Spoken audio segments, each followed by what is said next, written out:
കത്തിൽ എഴുതിയിരുന്നത്, നീ വിഷമിക്കരുത്, ഞാൻ ഈ ലോകം കറങ്ങാനായിട്ട് ഒരു യാത്ര പോയിരിക്കുകയാണ്. പക്ഷേ ഞാൻ എന്നും നിനക്കായിട്ട് കത്തുകൾ എഴുതും. അങ്ങനെ എന്നും അവൾക്ക് കത്തുകൾ വന്നുകൊണ്ടേയിരുന്നു. കഫ്ക അവൾക്ക് എന്നും കത്തുകൾ വായിച്ചു കൊടുത്തു. അവൾ വളരെ സന്തോഷത്തോടു കൂടിയും അത്ഭുതത്തോടു കൂടിയും അത് കേട്ടു.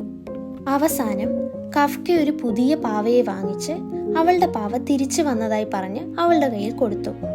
പക്ഷേ ഇതെന്റെ പാവയല്ലോ എന്നവൾ പറഞ്ഞു.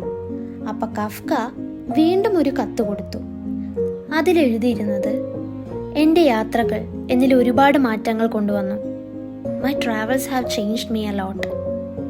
കുട്ടി പാവയെ കെട്ടിപ്പിടിച്ച് അവളുടെ വീട്ടിലേക്ക് കൊണ്ടുപോയി. 1 വർഷത്തിന് ശേഷം കഫ്ക മരിച്ചു. വർഷങ്ങൾക്ക് ശേഷം പാവയ്ക്കുള്ളിൽ നിന്ന് അവൾക്കൊരു കത്ത് കിട്ടി. അതിൽ കഫ്കയുടെ ഒപ്പമുണ്ടായിരുന്നു. അതിലെഴുതിയിരുന്നത്, നീ സ്നേഹിക്കുന്നതെല്ലാം നിനക്ക് നഷ്ടപ്പെടും, പക്ഷെ അവസാനം സ്നേഹം മറ്റൊരു വഴിയിൽ നിന്നെ തേടി തിരിച്ചു വരും.